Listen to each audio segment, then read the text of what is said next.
a massive ship lies in the midnight zone. It's 3,800 meters at the bottom of the North Atlantic, broken apart and, completely frozen in time. Right. And for over a century, the story has been remarkably simple. The largest moving object ever fashioned by human hands struck an iceberg. Exactly. A victim of its own hubris and a dark, icy ocean.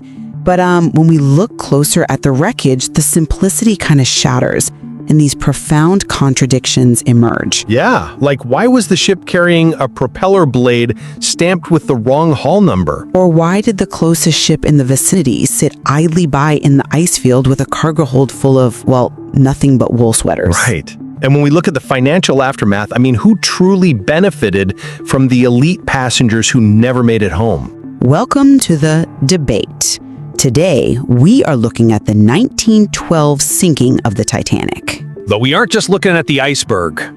No, we are looking at a trail of evidence that suggests the most famous maritime disaster in history might not be the simple accident we've all been taught. I will be arguing that this tragedy was an organic, albeit entirely avoidable, disaster. One born of corporate negligence, rush production, and a perfect storm of environmental factors. And I'll be presenting the perspective that the sheer volume of anomalies points to a calculated orchestration, specifically a massive insurance maneuver involving a switched ship and a targeted event designed to eliminate powerful opposition to a centralized banking system. So, when we examine the historical record of the Titanic, the most glaring reality isn't some, shadow conspiracy. It's really a textbook case of corporate greed resulting in catastrophic negligence. Well, greed is certainly at the center of it, yes. Right, but mundane, everyday corporate greed. The shipbuilders, Harlan and Wolff, were under immense, literally unprecedented pressure.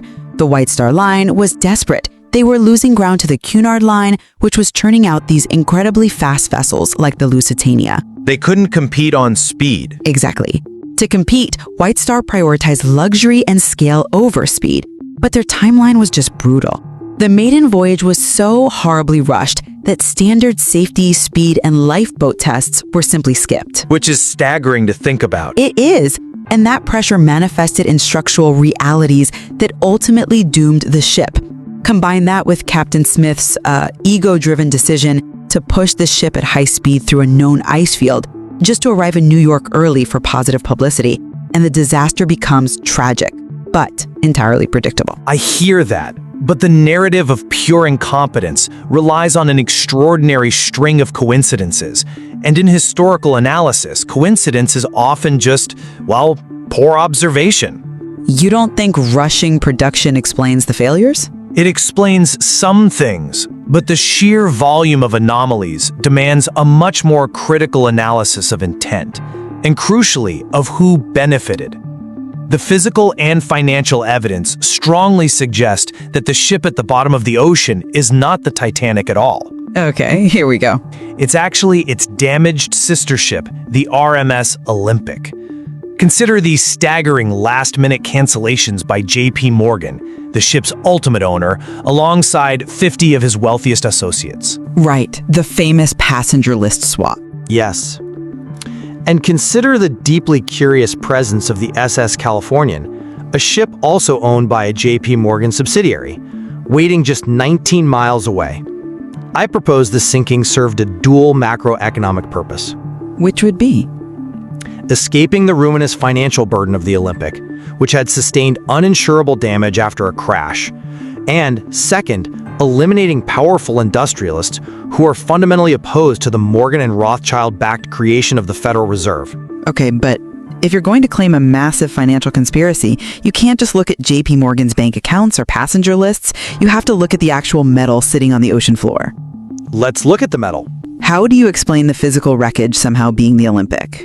I know what anyone listening to this is thinking. You cannot just secretly swap the two largest moving objects in human history. Well, there were 15,000 workers at the Harlan and Wolff shipyard in Belfast. Wouldn't someone have noticed? They would notice if it were done overnight, sure. But the forensic anomalies on the ocean floor suggest it was done systematically while the ships were side by side in dry dock. Okay. If you look at the wreckage today, there is a distinctly patched hole on the starboard side. It is in the exact location where the Olympic was violently rammed by the HMS Hawk in 1911.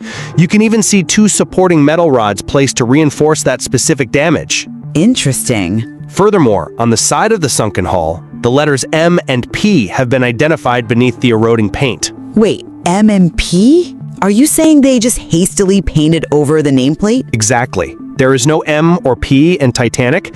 The letters align perfectly with the spacing of Olympic. And beyond the hull, look at the interior details. Like what? J.P. Morgan's millionaire suite on the sunken ship features a marble fireplace. Marble veining is like a fingerprint, right? No 2 cuts are alike. Sure. Underwater footage of this fireplace perfectly matches a period photograph of the fireplace installed in the Olympic suite. Additionally, if you look at the B deck of the wreckage, it features strangely unevenly spaced windows. Which the Olympic had. Right. The Titanic was structurally modified late in construction to have evenly spaced windows on that deck, while the Olympic retained the uneven design. The physical ship resting in the midnight zone simply matches the Olympic's blueprints. Okay, I'll give you the mismatched windows, but that ignores the chaotic reality of how these ships were built. Let me give you a practical analogy. Go ahead. Imagine 2 identical custom cars being built in the exact same garage by the exact same mechanics, under a strict, unforgiving deadline. If the first car gets into a wreck and the second car isn't finished, those mechanics are inevitably going to swap parts to get the first one back on the road. So you're saying This wasn't a grand secret switch, it was supply chain desperation. We know the Olympic lost a propeller blade, and Titanic's parts were cannibalized to fix it. This completely explains why we see mixed parts on the ocean floor. But does it explain the hull numbers? Actually, it does. In fact, right now, down in the wreckage, there is a massive propeller blade clearly stamped with the hull number 401, which is the Titanic's official hull number. If they swapped the ships to sink the Olympic, why does the wreckage have Titanic's custom-stamped propeller? Because you're only looking at one blade. When you look at iconic photographs of the ship's massive propeller assembly in the shipyard, other blades clearly show the hull number 400. Which was the Olympic. Right, 400 was the Olympic's designation. If anything, finding the 401 blade on the ocean floor just proves your own analogy. They cannibalized the unfinished Titanic to repair the damaged Olympic before sending the Olympic out under a false name. That's a stretch. It doesn't disprove the swap, though. It highlights the exact intermingling of parts that allowed the visual deception to occur in the first place. Look, the intermingling of parts is undisputed, but attributing it to a conspiracy requires a massive leap. What doesn't require a leap is the actual physics of the sinking. The iceberg scrape. Yes, if this was a planned scuttling, it was executed in a mathematically impossible way. The sinking wasn't caused by a massive planned explosion or a strategic opening of valves by a complicit crew. It was caused entirely by the physics of the iceberg scraping the starboard side. A scrape that miraculously breached exactly enough compartments to sink a ship designed to be practically unsinkable. But that's just it. We have to look at how it breached. The ship hit the ice so hard that the iron rivets failed. And we know why they failed. Harland and Wolff cut corners to meet deadlines, using iron rivets that contained high levels of slag. Slag? Yeah, think of slag like a glassy impurity within the metal. In warm water, it's not a major issue, but when that slag-laced iron hits the freezing North Atlantic, it becomes incredibly brittle. It just shatters. It basically shatters like a cold dinner plate. When the ship scraped the iceberg, the sheer stress literally popped the heads right off these brittle rivets. This allowed the steel plates to buckle outward, opening a series of extremely narrow slits. Not a giant gash. No, not a giant gash, but tiny slits along exactly 6 compartments. The ship was mathematically designed to stay afloat with 4 compartments flooded. Are we really supposed to believe that a conspirator planned an iceberg scrape to pop exactly enough cheap rivets to breach 2 compartments past the safety threshold? I'm not suggesting a conspirator meticulously calculated a rivet-popping scrape. I'm suggesting that the ship was already compromised, which made it highly vulnerable to an accident they were actively courting by speeding through an ice field. Courting an accident? Yes, the crew's behavior strongly suggests prior knowledge that this ship was doomed from the start. Take Chief Officer Henry Wilde. Okay. He was transferred from the Olympic to the Titanic at the last minute. He wrote a letter to his sister right before departure stating, quote, "I still don't like this ship. I've got a very queer feeling about it." That's just a general superstition, isn't it? But why would an experienced officer say still about a brand new vessel he had never sailed on, unless he knew he was actually boarding the patched-up Olympic? Or he said still because the ship was famously vibrating and listing before it even left port, thanks to the rush construction. A list to port, I must point out that a passenger named Lawrence Beasley explicitly noted days before the iceberg, a list the Olympic was heavily documented to have after its collision with the HMS Hawk. I mean, big ships can list for a variety of reasons. But even if we debate the rivets and the list, we cannot ignore the most baffling piece of this puzzle, the SS Californian. It was sitting just 19 miles away. It could have saved almost everyone. The Californian is a tragic footnote, absolutely. But it was a failure of communication, not malice. A failure of communication doesn't explain the cargo. The captain of the Californian, Stanley Lord, deliberately stopped his ship in the ice field and put on his pajamas. Right. Despite being stopped for the night, he ordered the boilers kept burning. I need to emphasize the context here. This was during a massive, crippling coal strike in Britain. Coal was hard to get? Coal was incredibly precious. Why burn expensive coal while sitting perfectly still in the ice? Then there is the manifest. The Californian was virtually empty of standard freight, yet it was inexplicably loaded with 3,000 wool blankets and wool sweaters. It is an odd detail. Who sits in an ice field, burning expensive coal, loaded with nothing but blankets? And then, the crew of the Californian watched 8 white flares go off in the distance and did nothing. Right. I argue that Captain Lord had radioed his exact coordinates to Captain Smith earlier that day because the Californian was a designated rescue vessel for a controlled sinking. The plan simply botched its rendezvous. So they were just waiting? They were waiting to pull survivors from the freezing water and wrap them in 3,000 wool sweaters. But the communication broke down. I will grant you that the cargo of sweaters is a bizarre historical detail. But looking at the Californians in action as a conspiracy completely ignores the absolute chaos of the environment that night. Chaos how? We have to look at why those flares were ignored. For one, there was another ship out there, the SS Samson. The seal hunting ship. Yes. The Samson was illegally clubbing seals in the exact same area.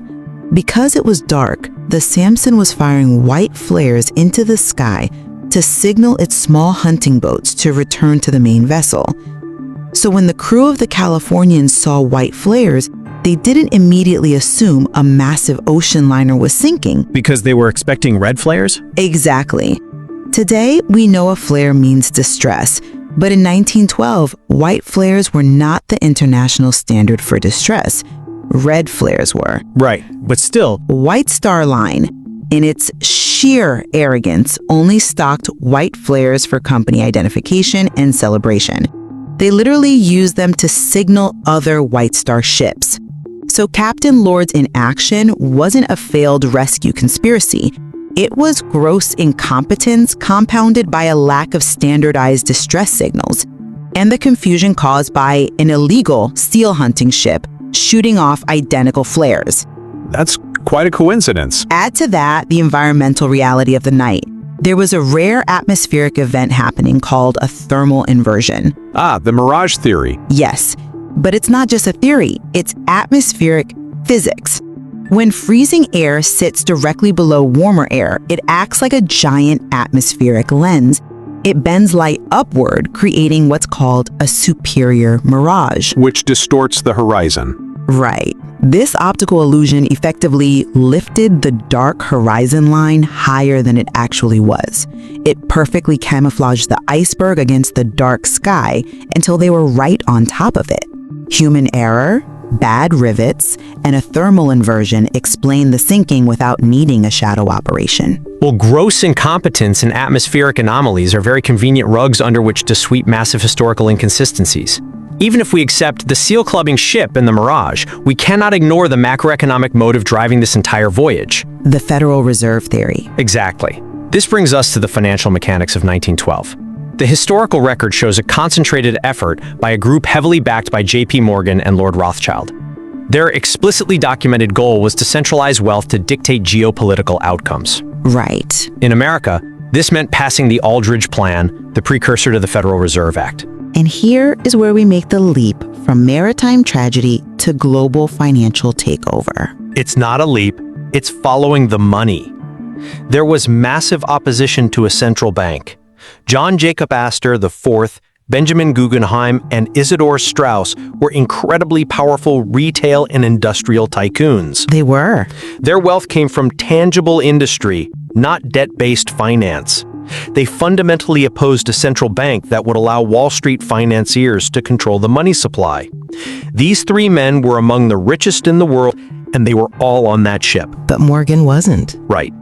J.P. Morgan, who was supposed to be on board, cancels at the last minute. Astor, Guggenheim, and Strauss die.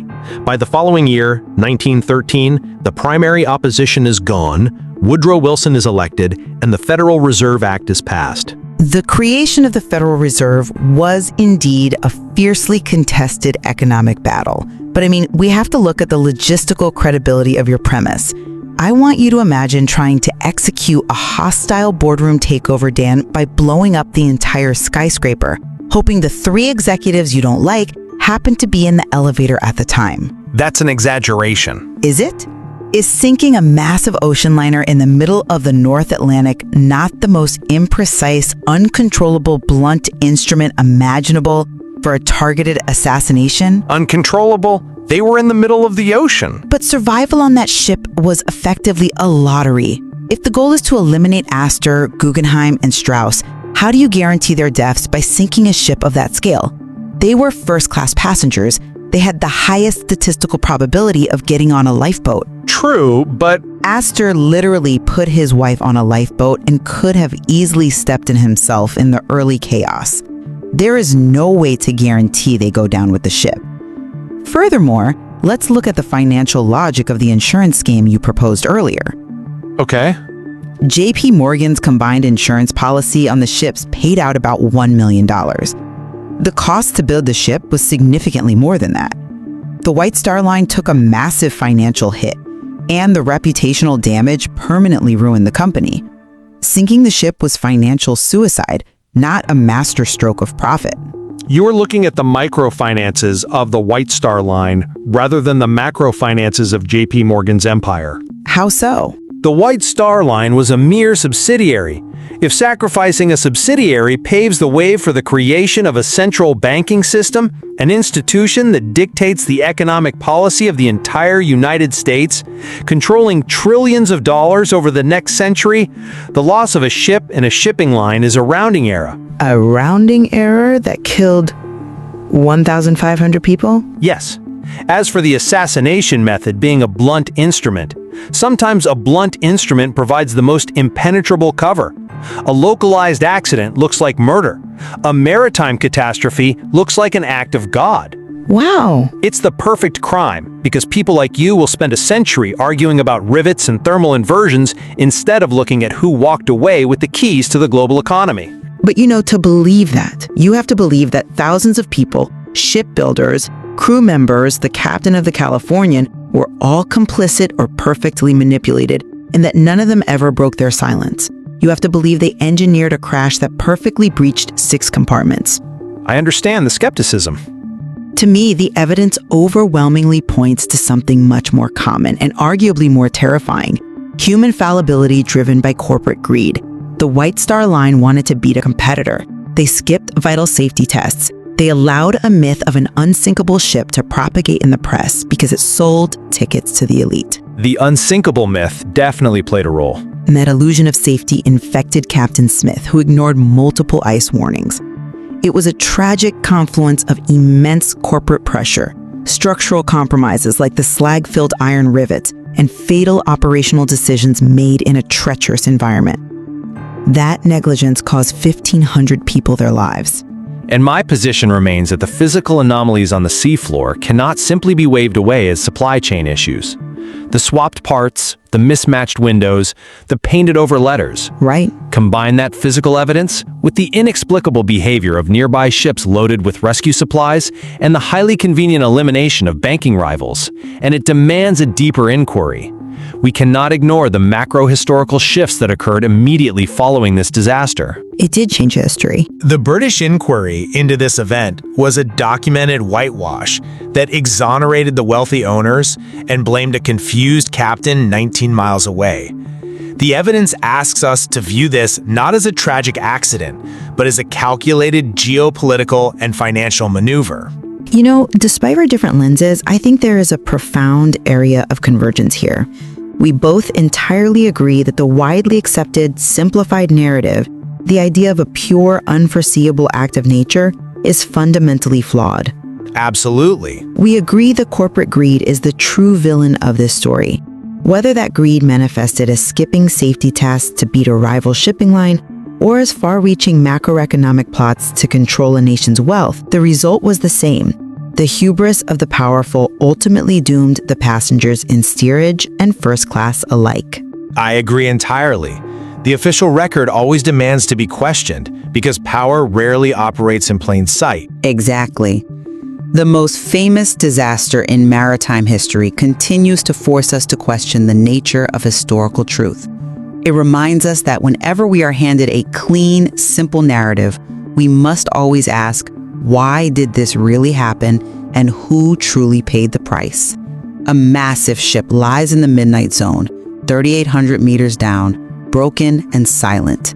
But beneath the surface of the official record, the mysteries of that wreckage are still waiting to be fully understood. We leave it to you to decide which narrative the evidence truly supports.